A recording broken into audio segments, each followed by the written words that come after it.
बिस्मिल्लाहिर्रहमानिर्रहीम। अस्सलाम वालेकुम। फ़िज़िक्स कोचिंग क्लासेस के लिए आप हमारे एड्रेस नोट कर लें।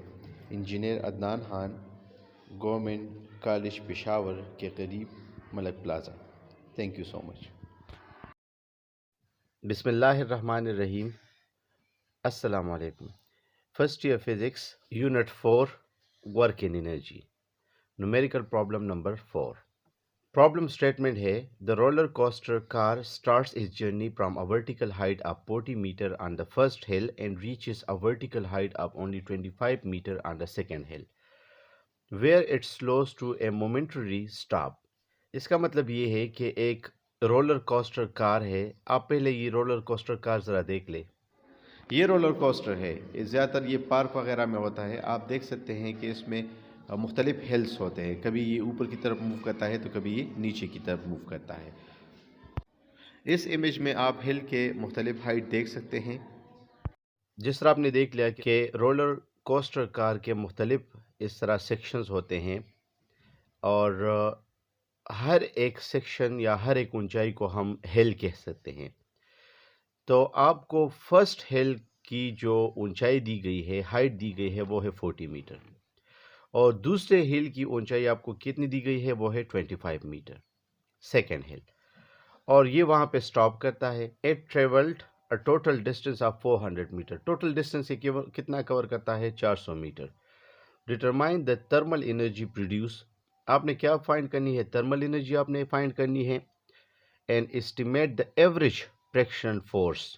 और एवरेज फ्रिक्शन फोर्स, दो चीज़ें आपने फाइंड करनी है, एक थर्मल एनर्जी, एक एवरेज फ्रिक्शन फोर्स उस कार की हुज मास इज 1000 किलोग्राम। मास आपको गिवन है वो कितना है, वो 1000 किलोग्राम है। ये आपके पास गिवन डेटा है। ये फर्स्ट हिल है और ये हमारे पास दूसरा हिल है। H1 हमें कितना गिवन है, वो है 40 मीटर और हाइट H2 कितना गिवन है, वो है 25 मीटर। और रोलर कोस्टर कार का जो मास है वो आपको गिवन है 1000 किलोग्राम और इन दो हिल्स के दरमियान फासला कितना है, वो है 400 मीटर।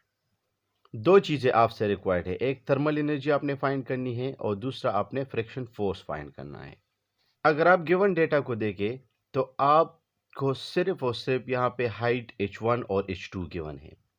तो हाइट की मदद से आप कौन सी एनर्जी फाइंड कर सकते हैं, आप पोटेंशियल एनर्जी फाइंड कर सकते हैं, क्योंकि हाइट पोटेंशियल एनर्जी आपके पास किसके बराबर है, वो है mgh के।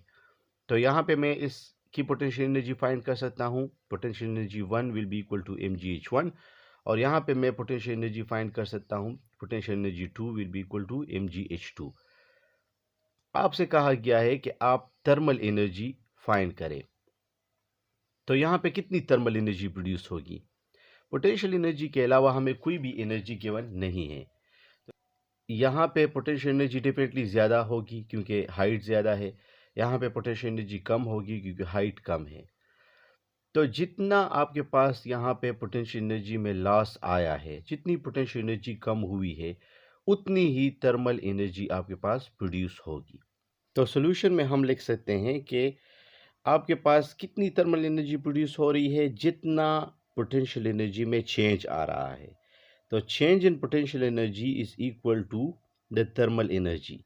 या आप इस तरह भी लिख सकते हैं कि thermal energy produced is equal to the change in potential energy.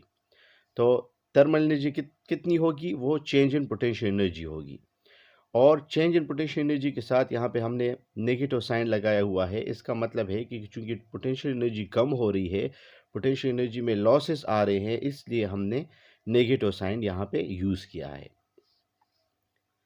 तो नेगेटिव साइन आपके लिए यहाँ अपनी जगह पे आ जाएगा और चेंज हम हमेशा फाइंड करते हैं फाइनल से इनिशियल। तो यहाँ पे दो पोटेंशियल एनर्जी से हमारे पास एक पोटेंशियल एनर्जी 2 है और एक पोटेंशियल एनर्जी 1 है। तो potential energy 2 minus potential energy 1, जब माइनस को आप इनके साथ मल्टीप्लाई करेंगे तो ये आपके पास आ जाएगा माइनस पोटेंशियल एनर्जी 2 और ये माइनस इंटू माइनस आपके पास आ जाएगा पोटेंशियल एनर्जी 1। अब पोटेंशियल एनर्जी 1 हमारे पास किसके बराबर है, वो बराबर है mgh1 के और पोटेंशियल एनर्जी 2 हमारे पास बराबर है mgh2 के। तो अगर हम इससे mg कॉमन ले ले तो यहाँ पे आ जाएगा h1 और यहाँ पे आ जाएगा h2।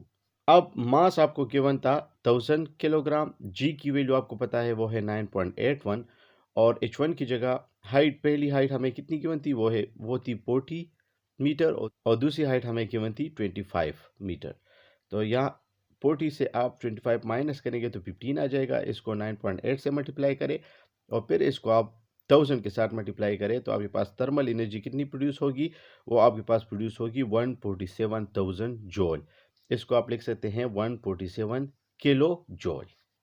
अब पार्ट बी में आपसे रिक्वायर्ड था कि एवरेज फ्रिक्शन फोर्स आपने फाइंड करना है। एवरेज फ्रिक्शन फोर्स आपने फाइंड करना है। आपके पास फ्रिक्शनल लॉसेस में कितना फोर्स प्रोड्यूस हुआ या इस रोलर कोस्टर पे कितना फोर्स लगा है, फ्रिक्शनल फोर्स कितना लगा है।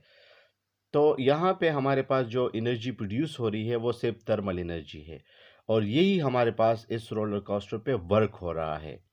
तो इस थर्मल एनर्जी को हम वर्क भी कह सकते हैं, मींस डब्ल्यू। जिस तरह आपको पता है कि वर्क हमारे पास बराबर है एफ एस के और यहाँ पे हमने फ्रिक्शन फोर्स फाइंड करना है तो इसको मैं यहाँ पे भी डिवाइड करूंगा और इसको मैं यहाँ पे डिवाइड करूंगा। तो फोर्स हमारे पास आ जाएगी वर्क डिवाइडेड बाय डिस्प्लेसमेंट।